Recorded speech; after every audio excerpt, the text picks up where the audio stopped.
Environnement, la carrière de bois blanc et le feu vert du préfet considérant le projet d'utilité publique. Les associations de défense de l'environnement montent au créneau. L'extraction des roches menacerait des chauves-souris selon l'association Chiroptère Réunion. Reportage Géraldine Blandin à la Ravine Tabac.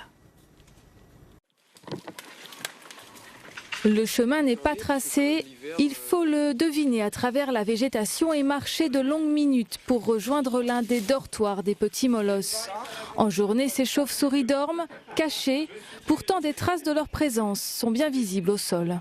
C'est pas de la terre, c'est du fumier de chauve-souris. La particularité de ce fumier de chauve-souris, c'est qu'il est de chauve-souris qui n'existe pas selon les rapports des entreprises qui souhaitent établir une carrière.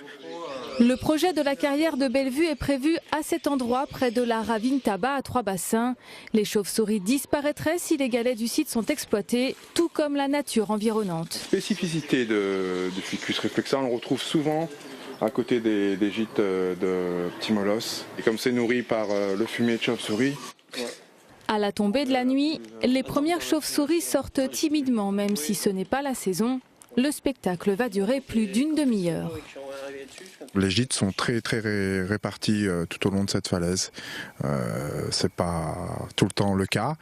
Sur Trois-Bassins, par exemple, on a cette colonie qui est beaucoup plus abondante. C'est compliqué d'avoir une photo en vol parce que ça se déplace relativement vite. Donc la plupart du temps, quand on a pu avoir des photos, c'était plutôt en journée quand elles dorment. Essayer de s'approcher au plus près sans non plus être dérangeant pour elles. L'association Chiroptère se bat pour protéger ces chauves-souris, peu connues et pourtant si utiles à l'équilibre de l'écosystème.